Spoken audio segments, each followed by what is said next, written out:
সর্বশেষ যে ব্যক্তি জান্নাতে প্রবেশ করবে, এক ব্যক্তি জাহান্নামের দিকে মুখ করা অবস্থায় থাকবে।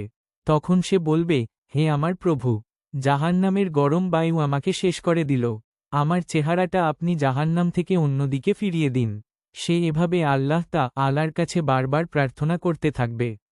আল্লাহ তাকে বলবেন, তোমার এ প্রার্থনা কবুল হলে এরপর তুমি যেন আর কিছু না চাও। সে বলবে, আপনার মর্যাদার কসম করে বলছি, এরপর আপনার কাছে আর কিছু চাব না।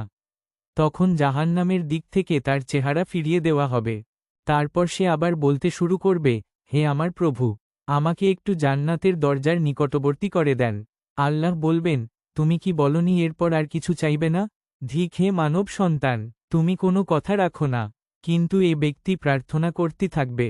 আল্লাহ তাআলা বলবেন, আমার তো মনে হয় তোমার এ দাবি পূরণ করা হলে আবার অন্য কিছু চাইবে।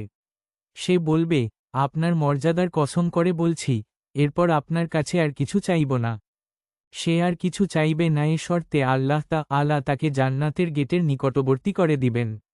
যখন সে জান্নাতে গেটের দিকে তাকিয়ে জান্নাতের সুখ শান্তি দেখবে তখন কিছুক্ষণ চুপ থেকে আবার প্রার্থনা করতে শুরু করবে, হে আমার রব, আমাকে জান্নাতে প্রবেশ করিয়ে দিন।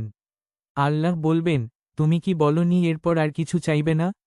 ধিক হে মানব সন্তান, তুমি কোনো কথা রাখো না।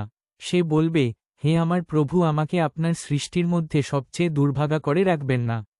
এভাবে সে প্রার্থনা করতে থাকবে। অবশেষে আল্লাহ হাসি দিবেন, তাকে জান্নাতে প্রবেশ করাবেন। 1